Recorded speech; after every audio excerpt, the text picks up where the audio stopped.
घटनाचक्र मुगल वंश बाबर मुगल शासक वास्तव में तुर्कों की चगताई नामक शाखा के थे। इस शाखा का नाम प्रसिद्ध मंगोल नेता चंगेज खां के द्वितीय पुत्र के नाम पर पड़ा था, जिसके अधिकार में मध्य एशिया तथा तुर्कों का देश तुर्किस्तान था। बाबर का पूरा नाम जहरुद्दीन मोहम्मद बाबर था। इसका जन्म 14 फरवरी 1483 को फरगना में उमर शेख मिर्जा एवं कुतलुग निगार खानम के घर पर हुआ था। पिता की मृत्यु के बाद लगभग 11 वर्ष 4 माह की अल्पायु में जून 1494 में वह फरगना के सिंहासन पर बैठा। शैबानी खां ने 1501 में सर-ए-पुल के युद्ध में बाबर को पराजित कर मध्य एशिया से खदेड़ दिया। इस युद्ध में उज़बेकों की यह युद्ध नीति तुलगमा पद्धति का प्रयोग शैबानी खां ने बाबर के विरुद्ध किया था। बाबर ने 1504 ईस्वी में काबुल विजय की 1507 से 1508 में अपने पूर्वजों द्वारा धारण की गई उपाधि मिर्जा का त्याग कर नई उपाधि बादशाह धारण की। आलम खां इब्राहिम लोदी का चाचा था। उसने दिल्ली के राज सिंहासन पर अपना सिंहासन जताते हुए बाबर को भारत पर आक्रमण के लिए आमंत्रित किया। 1524 ईस्वी में बाबर के चौथी बार भारत अभियान के दौरान दिल्ली के सुल्तान इब्राहिम लोदी तथा पंजाब के गवर्नर दौलत खां के मध्य कटु संबंध हो गए थे। सुल्तान इब्राहिम लोदी ने दौलत खां को राजधानी आने का आदेश दिया, जिसका दौलत खां ने उल्लंघन किया था। दौलत खां ने अपने पुत्र दिलावर खां को बाबर के पास इस संदेश के साथ भेजा कि वह सुल्तान इब्राहिम लोदी को दिल्ली के सिंहासन पर अपदस्थ कर उसके स्थान पर उसके चाचा आलम खां को पदस्थ करने में सहायता करे। बाबर के लिए यह स्वर्णिम अवसर था, क्योंकि उसे मेवाड़ के राजा राणा सांगा का भी निमंत्रण प्राप्त हो चुका था। अतः बाबर को यह विश्वास हो गया कि भारत विजय का अवसर आ गया है। पानीपत का प्रथम युद्ध 21 अप्रैल 1526 को बाबर तथा इब्राहिम लोदी के बीच हुआ। बाबर के पास विशिष्ट सुविधाएं थी। उसके तोपखाने ने इस युद्ध में आश्चर्यजनक कार्य किया। इब्राहिम लोदी की सेना संख्या में अधिक होते हुए भी पराजित हुई और इब्राहिम लोदी रण क्षेत्र में मारा गया। फलस्वरूप दिल्ली और आगरा पर बाबर का अधिकार हो गया। 27 अप्रैल 1526 को बाबर ने अपने आप को बादशाह घोषित कर दिया। भारत के मुगल साम्राज्य की नींव डाली। बाबर ने तुलुगमा युद्ध नीति का प्रयोग पानीपत के प्रथम युद्ध में किया था। इस युद्ध में बाबर की सफलता का सबसे मुख्य कारण उसका विशाल तोपखाना था, जिसका नेतृत्व उस्ताद अली कुली खां नामक व्यक्ति कर रहा था।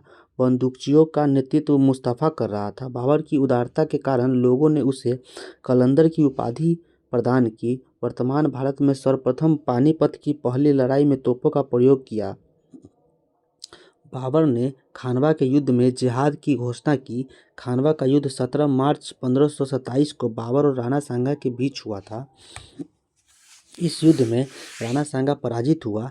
इस युद्ध में विजय श्री मिलने के उपरांत बाबर ने गाजी यानी काफरों को मारने वाला की उपाधि धारण की।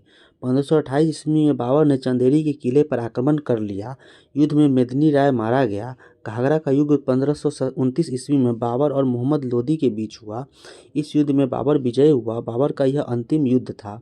अपने इस विशाल साम्राज्य की शासन व्यवस्था को सही ढंग से चलाने के लिए बाबर ने एक प्रदेश से दूसरे प्रदेश अलग अलग व्यवस्था की।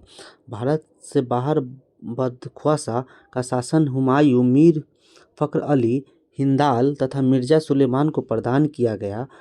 कामरान को काबुल, कंदहार एवं मुल्तान का प्रशासन दिया गया।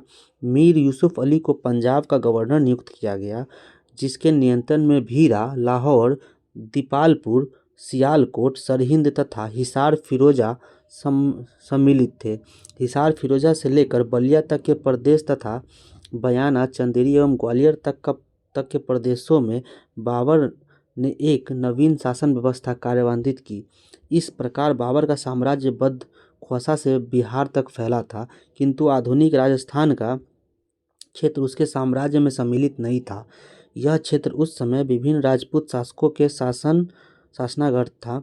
मुगल साम्राज्य की आधारशिला रखने वाले जहीरुद्दीन मोहम्मद बाबर ने अपने जीवन संबंधी घटनाओं को एक ग्रंथ में स्वयं ही लिखा। इसे तुजुके बाबरी कहते हैं।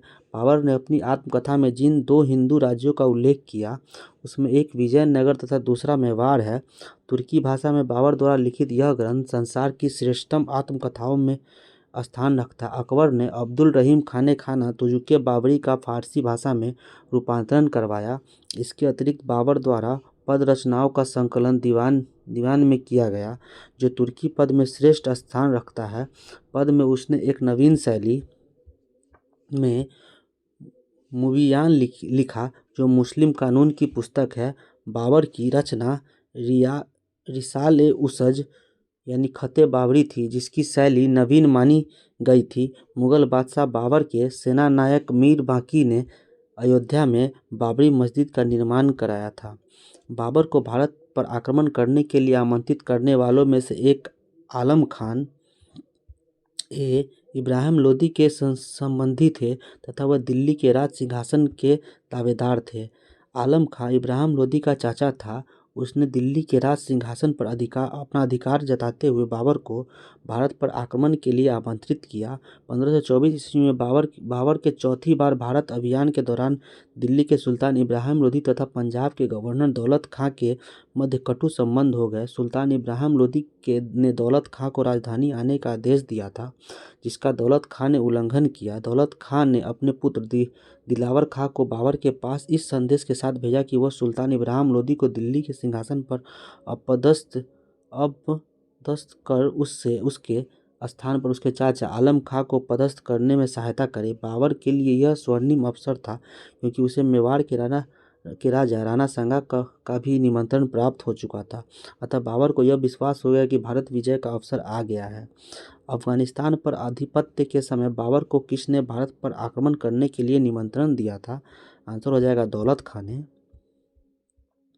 अफगानिस्तान पर आधिपत्य के समय बाबर को पंजाब के सूबेदार दौलत खां लोदी ने भारत पर आक्रमण करने के लिए आमंत्रित किया था। दौलत खां लोदी को यह भ्रम था कि अन्य लुटेरे शासकों की तरह बाबर भी हिंदुस्तान को लूटकर वापस चला जाएगा, जिससे इब्राहिम लोदी की स्थिति कमजोर हो जाएगी। इसका लाभ उठाकर वह अपनी स्थिति मजबूत कर सकता है। मध्यकालीन भारत में मुगल शासक वस्तुतः थे। आंसर हो जाएगा चरगाई तुर्क थे। मुगल शासक वास्तव में तुर्कों की चगताई नामक शाखा के थे। इस शाखा का नाम प्रसिद्ध मंगोल नेता चंगेज खां के द्वितीय पुत्र के नाम पर पड़ा था, जिसके अधिकार में मध्य एशिया तथा तुर्कों का देश तुर्किस्तान थे। इसमें से किसने बाबर को सरे पुल के युद्ध में पराजित किया था? आंसर हो जाएगा बी, सैवानी खां। सैवानी खां ने 1501 में सरे पुल के युद्ध में बाबर को पराजित कर मध्य एशिया से खदेड़ दिया। इस युद्ध में उज़्बेकों की युद्ध नीति तुलुगामा पद्धति का प्रयोग सैवानी खां ने बाबर के विरुद्ध किया था। किस मुगल शासक ने भारत में ऑटोमन युद्ध पद्धति को अपनाया? आंसर हो जाएगा बाबर ने। मुगल शासक बाबर ने भारत में ऑटोमन युद्ध पद्धति को पानीपत के प्रथम युद्ध 1526 में अपनाया था। इस युद्ध में बाबर की सफलता का मुख्य कारण उसका विशाल तोपखाना था, जिसका नेतृत्व उत्साद अली खां एवं बंदूकचियों का नेतृत्व मुस्तफ़ा ने किया था। पानीपत का प्रथम युद्ध किसके मध्य हुआ था? आंसर हो जाएगा डी, बाबर और इब्राहिम लोदी के बीच हुआ था। पानीपत का प्रथम युद्ध 21 अप्रैल 1526 को बाबर तथा इब्राहिम लोदी के मध्य हुआ। बाबर के पास विशिष्ट सुविधाएं थी। उसके तोपखाने ने इस युद्ध में आश्चर्यजनक कार्य किया। इब्राहिम लोदी की सेना संख्या में अधिक होते हुए भी पराजित हुई और इब्राहिम लोदी रण क्षेत्र में मारा गया। फलस्वरूप दिल्ली और आगरा पर बाबर का अधिकार हो गया। 27 अप्रैल 1526 को बाबर ने अपने आप को बादशाह घोषित कर भारत के मुगल साम्राज्य की नींव डाली। भारत में पानीपत के युद्ध में बाबर की जीत का मुख्य कारण क्या था? आंसर हो जाएगा उसकी सैन्य कुशलता। पानीपत की पहली लड़ाई 21 अप्रैल 1526 को बाबर की इब्राहिम लोदी के बीच हुई, जिसमें अपनी सैन्य कुशलता के बल पर बाबर ने विजय प्राप्त की। बाबर की सैन्य संख्या लोदी सेना से कम थी, फिर भी उसकी कुशल सैनिक नीति के चलते विजयश्री ने उसका वर्णन किया। बाबर की इब्राहिम लोदी पर विजय का कारण था। आंसर हो जाएगा कुशल सेना नायक। बाबर की इब्राहिम लोदी पर विजय का कारण कुशल सेना एक कत था। निम्नलिखित में से किस युद्ध में एक पक्ष द्वारा प्रथम बार तोपों का उपयोग हुआ था? आंसर हो जाएगा पानीपत का प्रथम युद्ध।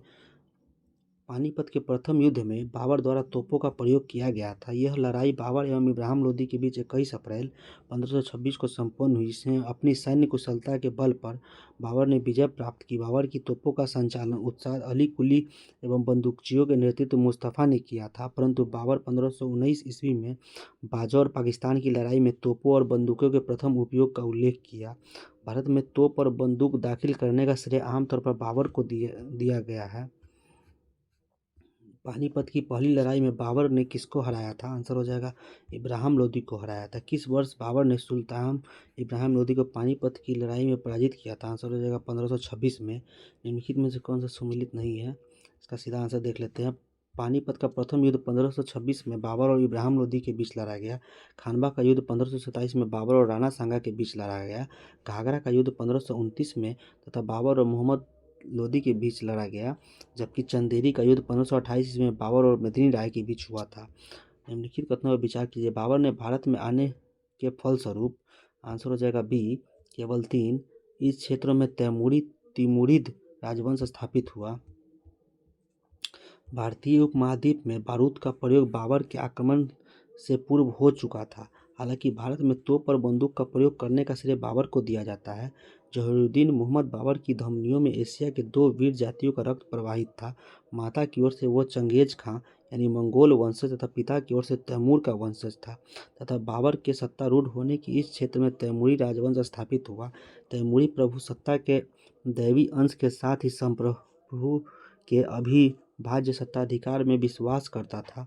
मेहराब और गुम्मद बनाने की शुरुआत सल्तनत काल में हो चुकी थी। बाबर ने भारत में इस्लामी वास्तुकला को स्वयं किसी प्रकार प्रभावित नहीं किया, परंतु बाबरनामा में उसने स्थानीय वास्तुकला में सुल्तान या सुडौलपन के अभाव का वर्णन किया। उसने आगरा में एक उद्यान का निर्माण कराया। उसने पानीपत की मस्जिद एवं संभल की जामा मस्जिद का निर्माण कराया। हुमायूं ने दीनपनाह नगर की नींव रखी, जो रोड़ी की बनी हुई थी, और सामान्य भवनों को महल के रूप में परिवर्तित किया। शेर शाह के काल में नगर के विशाल और मजबूत दरवाजे पर सुंदर मेहराबों के निर्माण और संगमरमर तथा रंगीन टाइलों के प्रयोग से यह प्रकट होता है कि एक नए व्यक्तित्व के अधीन भवन निर्माण की नई परंपरा शुरू हुई। दिल्ली के पुराने किले के भीतर बनी मस्जिद किलाए कुहना का निर्माण शेर शाह द्वारा 1542 में किया गया। भारत में बाबर के आगमन के कारण C3 और 4 यानी प्रदेश में तैमूरिद राजवंश की स्थापना हुई और युद्ध में तोपों की शुरुआत हुई। बाबर के आगमन के फलस्वरूप भारत में तैमूरी राजवंश की स्थापना हुई। बाबर पिता की ओर से तैमूर का 5वां वंशज था। बाबर के आगमन के कारण भारत में सर्वप्रथम युद्ध में तोपों की शुरुआत हुई। पानीपत के प्रथम युद्ध में उसकी विजय का प्रमुख श्रेय उसके तोपखाने को दिया जाता है। उस्ताद अली तथा मुस्तफ़ा नामक तुर्की तोपचियों की सहायता से उसने एक अच्छा तोपखाना तैयार किया था। भारतीय उपमहाद्वीप में बारूद का आगमन बाबर के भारत आने से पूर्व हो चुका था, जबकि वास्तुकला के क्षेत्र में मेहराब तथा गुंबद का प्रयोग तुर्कों के आगमन के पश्चात ही प्रारंभ हो गया था। निम्नलिखित युद्धों में से किस में एक बाबर ने जिहाद की घोषणा की थी? आंसर हो जाएगा खानवा के युद्ध में। बाबर ने खानवा के युद्ध में जिहाद की घोषणा की। खानवा का युद्ध 1527 में बाबर और राणा सांगा के बीच हुआ था। इस युद्ध में राणा सांगा पराजित हुआ। इस युद्ध में विजयश्री मिलने के उपरांत बाबर ने गाजी की उपाधि धारण की। कुछ विद्वानों के अनुसार बाबर ने चंदेरी के युद्ध में भी जिहाद की घोषणा किया था। राणा सांगा के निम्नलिखित युद्धों में से किस में बाबर के विरुद्ध लड़ाई की थी? किसने? जो है खानवा के युद्ध में। मेवाड़ के जिस राजा को 1527 में खानवा के युद्ध में बाबर ने हराया था वह था राणा सांगा। खानवा के युद्ध में कौन पराजित हुआ था? आंसर हो जाएगा राणा सांगा। भारत में मुगल शासक बनने पर जहीरुद्दीन मोहम्मद ने नाम रखा गया था बाबर। बाबर का पूरा नाम जहीरुद्दीन मोहम्मद बाबर था। इसका जन्म 14 फरवरी 1483 को फरगना में उमर शेख मिर्जा एवं कुतलुग निगार खानम के घर हुआ था। पिता की मृत्यु के बाद लगभग 11 वर्ष 4 महीने की अल्पायु में जून 1494 में वो फरगना के सिंहासन में बैठा। पानीपत के प्रथम युद्ध में विजय के पश्चात 27 अप्रैल 1526 को बाबर अपने को बादशाह घोषित करके भारत के मुगल साम्राज्य की नींव डाली थी। भारत में बाबर ने सर्वप्रथम पादशाह की पदवी धारण की थी। आंसर हो जाएगा बी, काबुल में। भारत ने अपने फरगना के शासनकाल में 1501 में समरकंद पर अधिकार किया। जो 8 महीने तक उसके कब्जे में रहा। समरकंद और फरगना का शासन उसके हाथों में निकल जाने के बाद उसने काबुल की ओर रुख किया। 1504 में की एक काबुल काबुल विजय की एक काबुल में ही 1508 से 1507 में अपने अनुगामियों का मनोबल बढ़ाने हेतु बाबर ने पूर्वजों द्वारा धारण की गई उपाधि मिर्जा का त्याग कर नई उपाधि बादशाह धारण की। बाबर के साम्राज्य में सम्मिलित थे। आंसर हो जाएगा सी, 1, 2 और 3। 1, 2 और 3 काबुल का क्षेत्र, पंजाब का क्षेत्र, आधुनिक उत्तर प्रदेश का क्षेत्र। प्रश्नगत विकल्प के अनुसार बाबर के साम्राज्य में काबुल, पंजाब एवं आधुनिक उत्तर प्रदेश का क्षेत्र सम्मिलित था, किंतु आधुनिक राजस्थान का क्षेत्र उसके साम्राज्य में सम्मिलित नहीं था। यह क्षेत्र उस समय विभिन्न राजपूत शासकों के शासनगढ़ था। वह मुगल सम्राट जिसके जीवन से धैर्य व संकल्प से सफलता की शिक्षा मिलती है। आंसर हो जाएगा जहुरुद्दीन मोहम्मद बाबर। जहुरुद्दीन मोहम्मद बाबर के जीवन से धैर्य व संकल्प की सफलता की शिक्षा मिलती है। बाल्यावस्था में ही पिता का साया छिन जाने के बावजूद बाबर ने कभी हिम्मत नहीं हारी। उसके साहस और धैर्य का ही प्रतिफल था कि उसने भारत में मुगल साम्राज्य की नींव डाली। उसने अपने पुत्र हुमायूं को सलाह दी कि संसार उसका है जो परिश्रम करता है, किसी भी आपत्ति का मुकाबला करने से मत चूकना। परिश्रमहीनता और आराम बादशाह के लिए हानिकारक है। बाबर ने अपने बाबरनामा में किस हिंदू राज्य का उल्लेख किया है? आंसर हो जाएगा मेवाड़। बाबर ने अपनी आत्मकथा में जिन 2 हिंदू राज्यों का उल्लेख किया है उनमें एक विजयनगर तथा दूसरा मेवाड़ है। बाबर लिखता है कि जब हम लोग काबुल में थे तो राणा सांगा मेवाड़ का शासक ने उपस्थित होकर उसकी ओर से निष्ठा प्रदर्शित की थी। यह निश्चय किया था कि सम्मानित बादशाह इस ओर से दिल्ली के समीप पहुंच जाए। अब मैं राणा सांगा इस ओर से आगरा पर आक्रमण कर दूंगा। तुर्की भाषा में बाबर द्वारा लिखा यह ग्रंथ संसार की श्रेष्ठतम आत्मकथाओं में स्थान रखता है। नीचे दिए कथनों में से दूसरे कथन में कहा गया आंसर देख लेते हैं। इसका सी, ए सही है। सही वाला पढ़ लेते। बाबर ने बाबरनामा तुर्की में लिखा था। बाबर ने अपनी जीवन संबंधी घटनाओं को तुर्की भाषा में लिखित तुजुके बाबरी में संकलित किया था, जिसका फारसी अनुवाद बाबरनामा है, किंतु तुर्की मुगल दरबार की राजभाषा नहीं थी, अपितु यह सम्मान फारसी को प्राप्त था। तुजुके बाबरी किस भाषा में लिखी हुई थी? आंसर हो जाएगा तुर्की में। अयोध्या स्थित बाबरी मस्जिद का निर्माण किसने करवाया था? आंसर हो जाएगा मीर बांकी ने करवाया था। प्रचलित मान्यता के अनुसार मुगल बादशाह ने बाबर के सेनानायकों मीर बांकी ने अयोध्या में बाबरी मस्जिद का निर्माण करवाया था।